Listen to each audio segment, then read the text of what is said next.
നമസ്കാരം, ഞാൻ ഡോക്ടർ ഭാഗ്യ, Q1B health കെയറിലെ Ayurveda ഡോക്ടറാണ്. ഒരുപാട് ആളുകൾ വളരെ കോമൺ ആയിട്ട് പറയുന്നൊരു കണ്ടീഷനാണ് എന്ത്, അവർക്കുണ്ടാകുന്ന ഗ്യാസിൻ്റെ ബുദ്ധിമുട്ട്. അതായത് അവർക്ക് ഇഷ്ടപ്പെട്ട ഭക്ഷണമൊന്നും കഴിക്കാൻ പറ്റുന്നില്ല, അല്ലെങ്കിൽ എന്ത് ഭക്ഷണം കഴിച്ചാലും അവർക്ക് ഇങ്ങനെ ഗ്യാസ് വരിക. അല്ലെങ്കിൽ വളരെ കോമൺ ആയിട്ട് നമ്മൾ കേൾക്കാറുണ്ട്, അലോപ്പതി മെഡിസിൻസ് ഒക്കെ കഴിക്കുന്നതിന് മുൻപായിട്ട് നിങ്ങളിൽ പലരും ഈ ഗ്യാസിൻ്റെ ടാബ്ലറ്റ്സ് ഒക്കെ കഴിക്കാറുണ്ട്. അപ്പോൾ ഇങ്ങനെ എല്ലാ സമയത്തും ഈ ഒരു ഗ്യാസിൻ്റെ ടാബ്ലറ്റ്സ് കഴിക്കേണ്ട ആവശ്യകതയുണ്ടോ?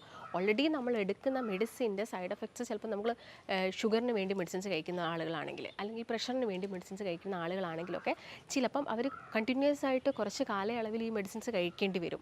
അതിൻ്റെ കൂടെ തന്നെ ഡോക്ടർ അവർക്ക് പ്രിസ്ക്രൈബ് ചെയ്യുന്നതാണ് ഗ്യാസിൻ്റെ ടാബ്ലറ്റ്സ് എന്ന് പറയുന്നത്. ഭക്ഷണത്തിന് മുൻപായിട്ട് കഴിക്കാൻ വേണ്ടി പറയാറുണ്ട്. അപ്പം എല്ലാ സമയത്തും നിങ്ങൾ ഈ ഗ്യാസിൻ്റെ ടാബ്ലറ്റ്സും കൂടി ഇതിൻ്റെ കൂടെ ആഡ് ചെയ്യേണ്ട ആവശ്യകതയുണ്ടോ? ഇല്ലെങ്കിൽ നിങ്ങൾ ഭക്ഷണത്തിൽ എന്തെങ്കിലും മാറ്റങ്ങൾ വരുത്തിയാൽ മതിയോ? ഇങ്ങനെയുള്ള ഡൗട്ടുകളൊക്കെ ഒരുപാട് ആളുകൾക്ക് ഉണ്ടാവുന്നുണ്ട്.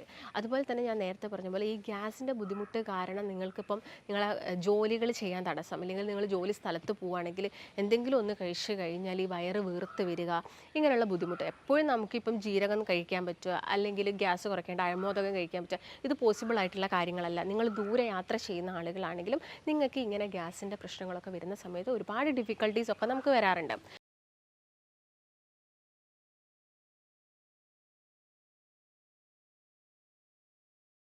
കഴിഞ്ഞ ദിവസം എൻ്റെ ക്ലിനിക്കിൽ വന്നൊരു പേഷ്യൻറ്റ്, ആളുടെ ഈ ഒരു ഗ്യാസ്, അതുപോലെ തന്നെ ആൾക്ക് മെയിനായിട്ട് ഉണ്ടായിരുന്നത് ഗ്യാസ് ഉണ്ട്, അതിൻ്റെ കൂടെ തന്നെ നന്നായിട്ട് അസിഡിറ്റിയുടെ പ്രശ്നങ്ങളായിരുന്നു. അസിഡിറ്റി എന്ന് പറയുന്ന സമയത്ത് ആൾക്ക് നല്ല രീതിയിൽ നെഞ്ചരിച്ചിൽ വരിക, ഈ നെഞ്ചിൻ്റെ ലെഫ്റ്റ് സൈഡിൽ നിന്ന് പെയിൻ വരിക. ഇങ്ങനെ പെയിൻ വന്നിട്ട് ഇടയ്ക്കിടയ്ക്ക് അയാൾ ECG എടുക്കാൻ പോയിട്ടുണ്ട്. കാരണം എന്തുകൊണ്ടാണ് ഈ ഒരു വേദന വരുന്നത് എന്ന് മനസ്സിലാകുന്നില്ല. അറ്റാക്കിൻ്റെ ഭാഗമായാലും നമുക്ക് ഈ ഒരു ഏരിയയിൽ നിന്നാണ് കൂടുതലായിട്ടും വേദന വരുന്നത്. അപ്പോൾ അത് ഗ്യാസിൻ്റെ പ്രശ്നമാണോ അല്ലെങ്കിൽ വേറെ എന്തെങ്കിലും ബുദ്ധിമുട്ടാണോ എന്ന് മനസ്സിലാക്കാൻ പറ്റാത്തൊരവസ്ഥ വന്നപ്പോഴാണ് ആ ഒരു വ്യക്തി ECG എടുക്കാനൊക്കെ വേണ്ടിയിട്ട് പോയത്. അപ്പോൾ ഇങ്ങനെ ഗ്യാസ് വരുന്നത് പല കാരണങ്ങൾ കൊണ്ട് ഗ്യാസ് വരാം. ഞാൻ നേരത്തെ പറഞ്ഞ ആൾ പുറത്ത് വിദേശത്ത് ജോലി ചെയ്ത ആളായിരുന്നു. അപ്പം ആൾ കൂടുതലായിട്ടും സ്വയം കുക്കിംഗ് അത് കൂടുതലും മടിയും ഒക്കെ കാണിച്ചതുകൊണ്ട് തന്നെ ആൾ കൂടുതലായിട്ടും ഹോട്ടൽ ഫുഡിനെ ഡിപ്പെൻഡ് ചെയ്തു. അപ്പം പുറത്തൊക്കെ ആണെങ്കിലും കൂടുതലായിട്ടും ആളുകൾ കഴിക്കുന്നത് ഒരു പ്രധാന ഭക്ഷണമാണ് കുബൂസ് എന്നൊക്കെ പറയുന്നത്. അതിൽ ഒരുപാട് ഈസ്റ്റും കാര്യങ്ങളൊക്കെ ആഡ് ചെയ്തിട്ട് പുളിപ്പിച്ചൊക്കെ എടുക്കുന്ന ഒരു ഫുഡാണ്. അപ്പം ഇത് ആൾ സ്ഥിരമായിട്ട് കഴിച്ചിട്ടുണ്ടായിരുന്നു. അതിൻ്റെ കൂടെ തന്നെ ആൾ നന്നായിട്ട് കാർബണേറ്റഡ് ആയിട്ടുള്ള ജ്യൂസസ്, കോളകൾ, ഇങ്ങനെയുള്ള കാര്യങ്ങൾ, അതായത് സ്പ്രൈറ്റ് പോലെയുള്ള പെട്ടെന്ന് ദഹിക്കാൻ വേണ്ടിയിട്ട് നമ്മൾ കഴിക്കുന്ന സ്പ്രൈറ്റ്, കോളകൾ, ജ്യൂസുകൾ, ഇങ്ങനെയുള്ള ഡ്രിങ്ക്സ് ഒക്കെ ഒരുപാട് ഇയാൾ കഴിച്ചിട്ടുണ്ടായിരുന്നു. അതുപോലെ തന്നെ മെയിൻ ഭക്ഷണം എന്ന് പറയുന്നത് ഫാസ്റ്റ് ഫുഡായിരുന്നു. നിങ്ങളിപ്പോൾ നോർമലി ചിക്കനൊക്കെ വേവിച്ച് നമ്മുടെ വീട്ടിൽ നിന്ന് കഴിക്കുകയാണെങ്കിൽ വലിയ പ്രശ്നങ്ങളൊന്നും ഉണ്ടാക്കുന്നില്ല. പക്ഷേ നിങ്ങൾ ഒരുപാടായിട്ട് പുറത്ത് ഹോട്ടലിനൊക്കെ ഫുഡ് കഴിക്കുന്നുണ്ടെങ്കിൽ അവർ കറക്റ്റായിട്ടുള്ള കോക്കനട്ട് ഓയിൽ അല്ലെങ്കിൽ വെർജിൻ കോക്കനട്ട് ഓയിൽ ആയിരിക്കണം എന്നില്ല യൂസ് ചെയ്യുന്നത്. അവർ കൂടുതലായിട്ടും ഡാൽഡ അല്ലെങ്കിൽ വനസ്പതി ഇങ്ങനെയുള്ള കാര്യങ്ങൾ, അല്ലെങ്കിൽ ഓൾറെഡി യൂസ് ചെയ്ത എണ്ണയും കാര്യങ്ങളുമായിരിക്കും അവർ വീണ്ടും ഭക്ഷണം ഉണ്ടാക്കാൻ വേണ്ടിയിട്ട് പാകം ചെയ്യുന്നത്. ഇങ്ങനെയുള്ള ഭക്ഷണമൊക്കെ കൂടുതലായിട്ട് ആൾ കഴിച്ചതുകൊണ്ട് തന്നെ ആൾക്ക് ചെറിയ രീതിയിൽ ആദ്യം എന്തായി, ഈ ഗ്യാസിൻ്റെയും അസിഡിറ്റിൻ്റെയും ഒക്കെ ബുദ്ധിമുട്ട് വന്നു. നെഞ്ചരിച്ചിലായിരുന്നു വന്നിട്ടുണ്ടായിരുന്നത്. പിന്നെ പുളിച്ച് തട്ടിയിട്ട് വരിക. ഇപ്പോൾ രാത്രി ഇപ്പോൾ ആൾ ഉറങ്ങുന്നതിൻ്റെ ഒരു 3 മണിക്കൂർ മുൻപേ ഒക്കെ ഫുഡ് കഴിക്കുമായിരുന്നു എന്ന് പറഞ്ഞു. പക്ഷേ ഫുഡ് കഴിച്ചു കഴിഞ്ഞാലും ആൾക്കത് കംപ്ലീറ്റ് ആയിട്ടുള്ള ഒരു ദഹനം നടക്കാത്തത് കൊണ്ട് തന്നെ ഇത് തിരിച്ച് നിങ്ങളുടെ ഈ ഒരു തൊണ്ട, ഈ ഒരു ഏരിയയിലോട്ട് വരികയും അല്ലെങ്കിൽ ഇങ്ങനെ പുളിച്ച് തേട്ടിയിട്ട് വരിക, അല്ലെങ്കിൽ കഴിച്ച ഭക്ഷണത്തിൻ്റെ രുചി തന്നെ വീണ്ടും വായിലോട്ട് വരുന്നൊരവസ്ഥ, ഇതൊക്കെ ആൾ വളരെ കോമൺ ആയിട്ട് പറഞ്ഞൊരു സിംറ്റംസ് ആയിരുന്നു. ഇങ്ങനെ ഒരുപാട് ആളുകൾക്ക് വരുന്നുണ്ട്. അതുപോലെ തന്നെ ആൾക്ക് എപ്പോഴും തൊണ്ടയിലൊരു ഇറിറ്റേഷൻ ആയിരുന്നു. അപ്പം ആൾ കരുതി തൊണ്ടവേദനയാണോ, ഗാർഗിൾ ചെയ്ത് നോക്കും, കഫത്തിൻ്റെ മെഡിസിൻസ് എന്തെങ്കിലും കഴിച്ച് നോക്കും. അല്ല, ആൾക്ക് നന്നായിട്ട് ആസിഡിറ്റി ഉള്ളത് കൊണ്ട് ഈ ഒരു ആസിഡ് തിരിച്ച് നമ്മുടെ തൊണ്ടയിലേക്ക് വന്ന് അവിടെ ഒരു ഇറിറ്റേഷൻ ഉണ്ടാക്കുന്നതുകൊണ്ടാണ് ആൾക്ക് ഈ ഒരു ബുദ്ധിമുട്ടുണ്ടായിരുന്നത്. ഈ പറഞ്ഞ കണ്ടീഷനും കാര്യങ്ങളൊക്കെ നമ്മളിൽ പലർക്കും വളരെ കോമൺ ആയിട്ട് വരുന്നതായിരിക്കും. ചില ആളുകൾക്ക് ഗ്യാസിൻ്റെ മാത്രം പ്രശ്നമായിരിക്കും, വയറ് നന്നായിട്ട് തള്ളി വരിക, എന്ത് ഭക്ഷണം, അല്ലെങ്കിൽ കീവാഴുവിൻ്റെ ശല്യമായിരിക്കും ഉണ്ടാവുക, അല്ലെങ്കിൽ ഇതിങ്ങനെ ബെൽച്ചിങ് ആയിട്ട് നിങ്ങളുടെ വായിലൂടെ ഗ്യാസ് പോകുന്ന രീതിയിലുള്ള ബുദ്ധിമുട്ടുകൾ, ഇതൊക്കെ നിങ്ങൾ പലർക്കും ഉണ്ടാകുന്ന കാര്യങ്ങളാണ്. അപ്പോൾ എന്തൊക്കെ കാരണങ്ങൾ കൊണ്ടാണ് ഇങ്ങനെ നമ്മുടെ കഴിക്കുന്ന ഭക്ഷണം ദഹിപ്പിക്കുന്ന ആസിഡിൻ്റെ pH ചേഞ്ച് വരുന്നത് കൊണ്ടാണ് ഇങ്ങനെയുള്ള ബുദ്ധിമുട്ടുണ്ടാക്കുന്നത്. അതായത് ചില ആളുകളിലാണെങ്കിൽ ഒട്ടും ആസിഡ് ഇല്ല, നിങ്ങളുടെ ആമാശയത്തിൽ ഒട്ടും ആസിഡ് വരുന്നില്ല, ഭക്ഷണം ദഹിപ്പിക്കാനുള്ള ആസിഡ് ഇല്ലെങ്കിൽ നമുക്ക് ഹൈപ്പോ അസിഡിറ്റി എന്ന് പറഞ്ഞൊരു കണ്ടീഷനായിട്ട് കാണാം. എന്നാൽ ആസിഡ് കൂടുതലായിട്ട് ഉൽപ്പാദിപ്പിക്കുന്നു, പെട്ടെന്ന് ദഹിച്ചു പോകുന്നു ഭക്ഷണം, ഇങ്ങനെയുള്ള ആളുകൾ എത്ര ഭക്ഷണം കഴിച്ചാലും തടിക്കുന്നില്ല, എപ്പോഴും ഒരേ പ്രകൃതി പോലെ നിൽക്കുന്നു, അവർക്ക് എപ്പോഴും നെഞ്ചരിച്ചിൽ വരിക, ഇങ്ങനെയുള്ള പ്രശ്നങ്ങളൊക്കെ കാണിക്കുന്നത് ഹൈപ്പർ അസിഡിറ്റി എന്ന് പറഞ്ഞ കണ്ടീഷനാണ്. അപ്പോൾ ഏത് കണ്ടീഷനാണ് നിങ്ങൾക്കുള്ളത്, ഹൈപ്പോ ആണോ ഉള്ളത് അല്ലെങ്കിൽ ഹൈപ്പർ അസിഡിറ്റി ആണോ ഉള്ളത് എന്നൊക്കെ മനസ്സിലാക്കിയിട്ട് വേണം നമ്മൾ ഇതിന് വേണ്ടിയിട്ടുള്ള ട്രീറ്റ്മെൻറ്റ്സും കാര്യങ്ങളൊക്കെ എടുക്കാനും. അപ്പോൾ നോർമലി നമ്മൾ വീട്ടിൽ എല്ലാവരും ചുട്ടുവിദ്യകളൊക്കെ പ്രയോഗിക്കാറുണ്ട്. അതായത് പെട്ടെന്നൊന്ന് ഗ്യാസ് വരുന്ന സമയത്ത് ജീരകം എടുത്ത് കഴിക്കാറുണ്ട്.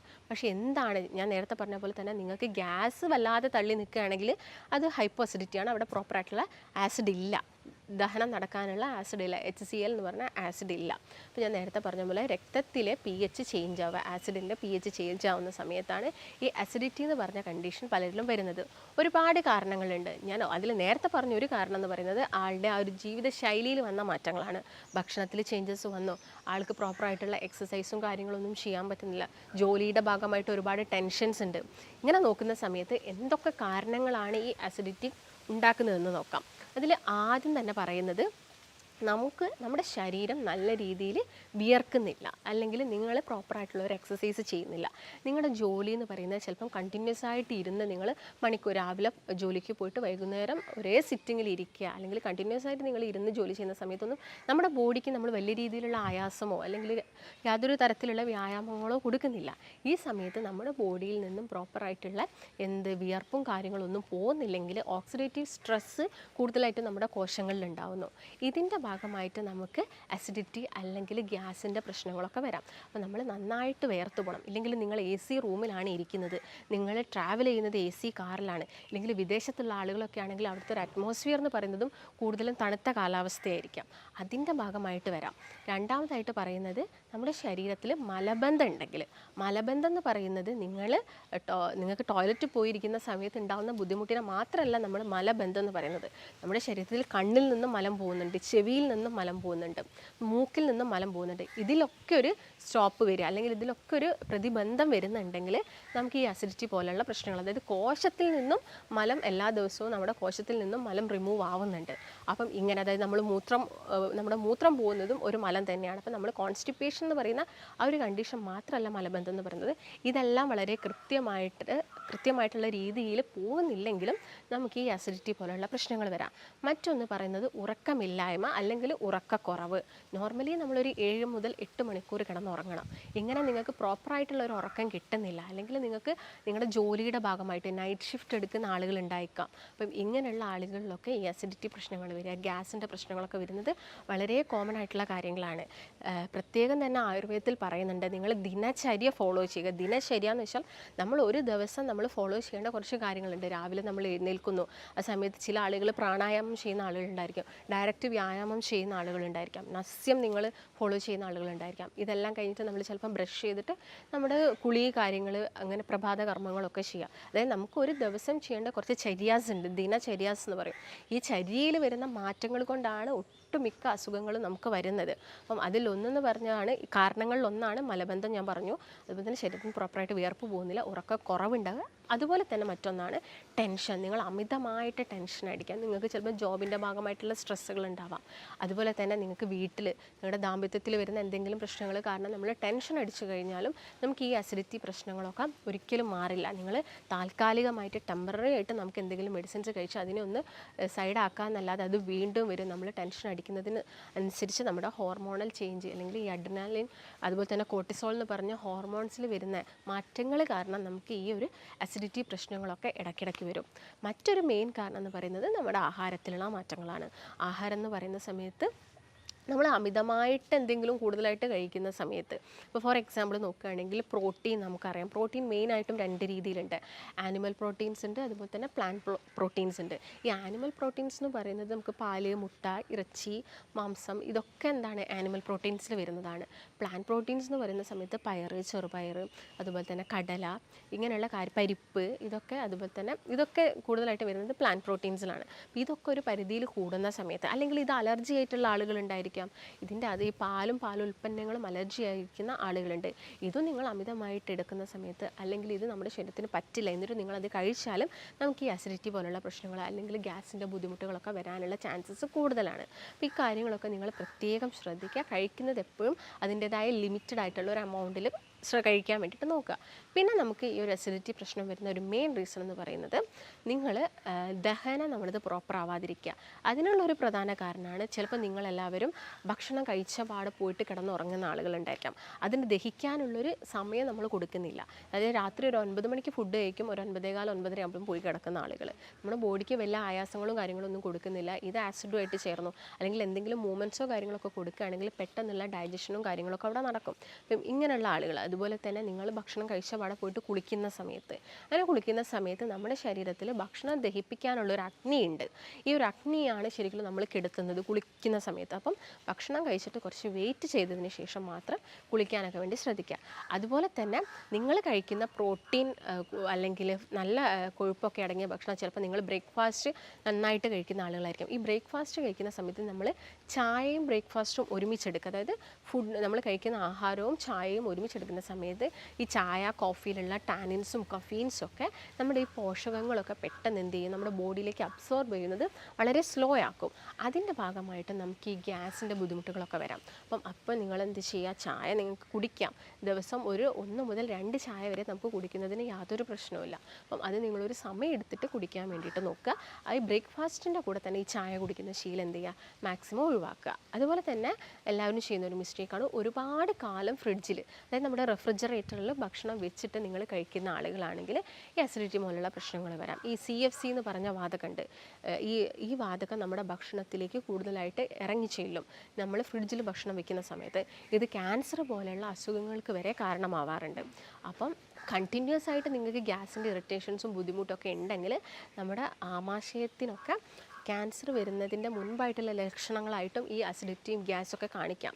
അപ്പം അല്ലെങ്കിൽ നിങ്ങൾക്ക് എന്തെങ്കിലും ഭക്ഷണം കൊണ്ടാണോ, നിങ്ങളുടെ ഭക്ഷണത്തിലും കാര്യത്തിലൊക്കെ മാറ്റം വരുത്തി കഴിഞ്ഞാൽ ഈ ഒരു ബുദ്ധിമുട്ട് കുറയുന്നുണ്ടെങ്കിൽ അത് വേറെ പ്രശ്നങ്ങളും കാര്യങ്ങളും ഒന്നുമല്ല. അല്ലാതെ ഇത് നിങ്ങളെ വല്ലാതെ ഇറിറ്റേറ്റ് ചെയ്യുന്നു, വല്ലാതെ ബുദ്ധിമുട്ടിക്കുന്നുണ്ടെങ്കിൽ നമ്മളൊരു എൻഡോസ്കോപ്പിയൊക്കെ ചെയ്ത് ഇതിൻ്റെ പ്രശ്നങ്ങളും കാര്യങ്ങളൊക്കെ മനസ്സിലാക്കുന്നത് എപ്പോഴും നന്നായിരിക്കും. അല്ലെങ്കിൽ നിങ്ങളൊരു ഡോക്ടറിൻ്റെ സഹായം തേടുന്നതും ഈ ഒരു കാര്യത്തിന് അനുയോജ്യമായതാണ്. അപ്പം നിങ്ങളിത് പ്രത്യേകം ശ്രദ്ധിച്ചിട്ടുണ്ട്. അതായത് വല്ലാതെ നിങ്ങളെ ബുദ്ധിമുട്ടിക്കുന്നുണ്ടെങ്കിൽ നിങ്ങളൊരു കൺസൾട്ടേഷനൊക്കെ എടുക്കുന്നത് വളരെ ഉത്തമമായ കാര്യമാണ്. മറ്റൊരു കാരണം എന്ന് പറയുന്നത് നിങ്ങൾ വിരുദ്ധമായിട്ടുള്ള ആഹാരം കഴിക്കുക. വിരുദ്ധമായിട്ടുള്ള ആഹാരം എന്ന് പറയുന്നത് ഇപ്പം പുളിയുള്ള എന്തെങ്കിലും ഫ്രൂട്ട്സിൻ്റെ കൂടെ നിങ്ങൾ പാല് കഴിക്കുക. നമ്മൾ പാലും അതുപോലെ തന്നെ അല്ലെങ്കിൽ നോൺ വെജും കൂടി ഒരുമിച്ചെടുക്കുന്ന സമയത്ത് ഇത് നമ്മുടെ ശരീരത്തിൽ വിരുദ്ധമായിട്ടുള്ള ഒരു പ്രവൃത്തിയാണ് ഉണ്ടാക്കുന്നത്. അതിൻ്റെ ഭാഗമായിട്ട് നമുക്ക് അസിഡിറ്റി അല്ലെങ്കിൽ ഗ്യാസ് പോലുള്ള പ്രശ്നങ്ങൾ വരാനുള്ള ചാൻസസ് കൂടുതലാണ്. അപ്പം മെയിനായിട്ടും ഗ്യാസ് അല്ലെങ്കിൽ അസിഡിറ്റി ഒക്കെ വരാനുള്ള കാരണങ്ങളെന്ന് പറയുന്നത് ഇത് തന്നെയാണ്. അപ്പം നിങ്ങൾക്ക് ഇങ്ങനത്തെ എന്തെങ്കിലും കാരണങ്ങളൊക്കെ ഉണ്ടെങ്കിൽ നിങ്ങളത് മെല്ലെ കുറയ്ക്കുക. അതുപോലെ അമിതമായിട്ട് ഈ സോസ് കഴിക്കുക, മയണൈസ് കഴിക്കുക എന്നൊക്കെ പറയുന്നത് നമ്മളെ വയറ്റിൽ നമ്മുടെ ഗട്ടിൻ്റെ ഫ്ലോറ അല്ലെങ്കിൽ ഗട്ടിൻ്റെ pH ചേഞ്ച് ആക്കുന്നു. അതിൻ്റെ ഭാഗമായിട്ട് ഗ്യാസ് വരാനുള്ള ചാൻസസ് കൂടുതലാണ്, അല്ലെങ്കിൽ ഈ അസിഡിറ്റി നെഞ്ചരിച്ചിലൊക്കെ വരാനുള്ള ചാൻസസ് കൂടുതലാണ്. അപ്പോൾ നിങ്ങൾ ശ്രദ്ധിക്കേണ്ട കാര്യം എന്ന് വെച്ചാൽ നന്നായിട്ട് എന്തെങ്കിലും ഒരു എക്സസൈസ് എല്ലാ ദിവസവും ചെയ്തിട്ട് ബോഡി അത്യാവശ്യം നല്ല രീതിയിൽ വിയർക്കണം. ആ ഒരു പ്രത്യേക കാര്യം നോക്കുക. അതുപോലെ തന്നെ ഭക്ഷണം കഴിക്കുമ്പോൾ നന്നായിട്ട് വെള്ളം കുടിക്കുക. ഈ സോസ് പോലെയുള്ള കാര്യങ്ങളൊക്കെ ഭക്ഷണത്തിൽ നിന്ന് മാക്സിമം ഒഴിവാക്കുക. അതുപോലെ തന്നെ ചെറിയ മത്സ്യങ്ങൾ, omega-3 ഫാറ്റി ആസിഡ്സ് വരുന്ന മത്സ്യങ്ങൾ, സീഡുകളുണ്ട് നമുക്ക്, പംകിൻ സീഡ്, അതുപോലെ തന്നെ സൺഫ്ലവറിൻ്റെ സീഡ്, ചിയ സീഡ്, ഇതൊക്കെ നിങ്ങൾ എല്ലാ ദിവസവും ഭക്ഷണത്തിൽ ഇൻക്ലൂഡ് ചെയ്യുക. പെട്ടെന്ന് തന്നെ നമുക്ക് ഗ്യാസ് കുറയ്ക്കാൻ വേണ്ടിയിട്ട് നമുക്ക് എക്സസൈസ് ഒക്കെ ചെയ്യാൻ സാധിക്കുന്നതാണ്. അതിന് നിങ്ങൾക്ക് ഞാൻ പെട്ടെന്ന് ഗ്യാസ് വരുന്ന സമയത്ത് നിങ്ങൾക്കത് പെട്ടെന്ന് കോച്ചി പിടിക്കുക, അല്ലെങ്കിൽ നിങ്ങൾക്ക് പുറം വശത്തു നിന്ന് വേദന വരിക, സൈഡിൽ നിന്ന് വേദന വരിക, വയറ്റിൽ നിന്ന് പെട്ടെന്ന് ഉണ്ടാകുന്ന ബുദ്ധിമുട്ടൊക്കെ കുറയ്ക്കാൻ വേണ്ടിയിട്ട് നമുക്കൊരു എക്സസൈസും കാര്യങ്ങളൊക്കെ ഫോളോ ചെയ്യാവുന്നതാണ്. അതിന് വേണ്ടിയിട്ട് നല്ലൊരു ചെറിയൊരു ടിപ്പ് ഞാൻ പറഞ്ഞുതരാം. നിങ്ങൾ നീണ്ടു നിവർന്ന് കിടക്കുക. നീണ്ടു നിവർന്ന് കിടന്നിട്ട് നിങ്ങളുടെ കാൽമുട്ട് നെഞ്ചിലോട്ട് അടുപ്പിക്കുക. ഈ സമയത്ത് നിങ്ങളുടെ ഈ ഒരു ഭാഗം, അതായത് ഈ ഒരു ചിന്ന ഭാഗം നിങ്ങളുടെ മുട്ടിനെ തൊടുക. ഈ ഒരു കാൽമുട്ടി നെഞ്ചിനടുത്തോട്ട് കൊണ്ടുവരിക. ഈ ഒരു ഭാഗം നിങ്ങളുടെ കാൽമുട്ടിനെ ടച്ച് ചെയ്യുക. ഈ സമയത്ത് നമുക്ക് വല്ലാതെ പെട്ടെന്ന് കോച്ചി പിടിക്കുന്ന രീതിയിലുള്ള ഗ്യാസിൻ്റെ പ്രശ്നങ്ങളൊക്കെ വരുന്നുണ്ടെങ്കിൽ ആ ഒരു ഗ്യാസ് റിലീസ് ചെയ്യാൻ വേണ്ടിയിട്ട് ഈ ഒരു എക്സസൈസ് നമുക്ക് ഫലപ്രദമാണ്. അപ്പോൾ നിങ്ങൾക്ക് ഇങ്ങനത്തെ ബുദ്ധിമുട്ടുണ്ടെങ്കിൽ നിങ്ങൾ ഈ കാര്യങ്ങളൊക്കെ ഒന്ന് ട്രൈ ചെയ്ത് നോക്കുക. അതുപോലെ തന്നെ നിങ്ങളെല്ലാവരും വളരെ കോമൺ ആയിട്ട് വീട്ടിലൊക്കെ ചെയ്യുന്നതാണ് ജീരകം എന്ന് പറയുന്നത്. നമുക്ക് വളരെ സുലഭമായിട്ട് കിട്ടുന്നതാണ്. അതുപോലെ തന്നെ അയമോദകം എന്ന് പറയുന്നത്, ഇതൊക്കെ നമുക്ക് വെള്ളത്തിലിട്ട് തിളപ്പിച്ച് കുടിക്കുന്നത് ഈ ഗ്യാസിൻ്റെ പ്രശ്നം കുറയ്ക്കാൻ വേണ്ടിയിട്ട് സഹായിക്കും. അതുപോലെ തന്നെ നമുക്ക് കഴിക്കാൻ പറ്റുന്ന ഒന്നാണ് ഇരട്ടി മധുരം. വളരെ കോമൺ ആയിട്ട് നമുക്കിപ്പം അങ്ങാടിക്കടകളിൽ നിന്നൊക്കെ കിട്ടുന്നതാണ് ഇരട്ടി മധുരം. അത് പൊടിച്ചിട്ട് നിങ്ങൾ ഒരു ടീസ്പൂണൊക്കെ എല്ലാ ദിവസവും കഴിക്കുന്നതും ഈ ഗ്യാസിൻ്റെ അല്ലെങ്കിൽ അസിഡിറ്റിയുടെ നെഞ്ചരിച്ചിൽ പോലുള്ള പ്രശ്നം പ്രശ്നങ്ങൾ കുറയ്ക്കാൻ വേണ്ടിയിട്ട് സഹായിക്കും. പിന്നെ നമുക്ക് ഭക്ഷണത്തിൽ ഇൻക്ലൂഡ് ചെയ്യാൻ പറ്റിയൊരു ബെസ്റ്റ് ഫുഡ് എന്ന് പറയുന്നത് നല്ല പ്രോബയോട്ടിക്സ് ആണ്. പ്രോബയോട്ടിക്സിൽ നമുക്ക് എല്ലാവർക്കും അറിയാം കുറച്ച് ചെറിയ രീതിയിൽ പുളിയുള്ള, അതായത് ഇപ്പം മോരിലായിക്കോട്ടെ അല്ലെങ്കിൽ തൈരിലായിക്കോട്ടെ, ഇതിലൊക്കെ കുറച്ച് നല്ല ബാക്ടീരിയാസ് ഉണ്ട്. ഇത് നമ്മുടെ ഗട്ടിൽ മാക്സിമം എത്തുന്ന സമയത്ത് ഗട്ട് ഫ്ലോറ കുറച്ചും കൂടി ഓക്കെ ആവും, അവിടെ നല്ല ബാക്ടീരിയാസിൻ്റെ ഗ്രോത്ത് കൂടും. അപ്പോൾ നല്ല പ്രോബയോട്ടിക്സ് കഴിക്കുക. അല്ലെങ്കിൽ കുറച്ച് ഈ പഴം കഞ്ഞി പോലെ രൂപത്തിൽ നിങ്ങൾ തലേദിവസം രാത്രി ചോറൊക്കെ വെള്ളത്തിലിട്ട് വെച്ചാൽ നിങ്ങൾക്ക് ആ പഴം കഞ്ഞി കഴിക്കുന്നതും നമ്മുടെ ഗട്ടൊക്കെ കുറച്ചും കൂടി നല്ല ഒരു പ്രോപ്പറായിട്ട് ആ ഒരു pH മെയിൻറ്റെയിൻ ചെയ്ത് പോകാൻ സാധിക്കും. അപ്പോൾ ഇങ്ങനെയുള്ള ഭക്ഷണങ്ങളൊക്കെ നിങ്ങൾ മാക്സിമം കഴിക്കുന്നത് വഴി ഈ അസിഡിറ്റി പോലെയുള്ള പ്രശ്നങ്ങൾ കുറയ്ക്കാം. ഗ്യാസിൻ്റെ ബുദ്ധിമുട്ടുള്ള ആളുകളാണെങ്കിലും ഒരുപാട് കാലം നിൽക്കുന്ന ഗ്യാസൊക്കെ ആണെങ്കിൽ നിങ്ങൾ ഇതിന് വേണ്ടിയിട്ടുള്ള പ്രത്യേക കൺസൾട്ടേഷനും കാര്യങ്ങളൊക്കെ എടുക്കുക. അപ്പോൾ നിങ്ങൾക്ക് ഇതിനെക്കുറിച്ചിട്ട് എന്തെങ്കിലും സംശയങ്ങളോ കാര്യങ്ങളൊക്കെ ഉണ്ടെങ്കിൽ നിങ്ങൾ താഴെ കാണുന്ന നമ്പറിൽ ബന്ധപ്പെടുക. നമുക്ക് മറ്റൊരു നല്ല ഹെൽത്ത് ടോപ്പിക്കുമായിട്ട് വീണ്ടും കാണാം. നന്ദി.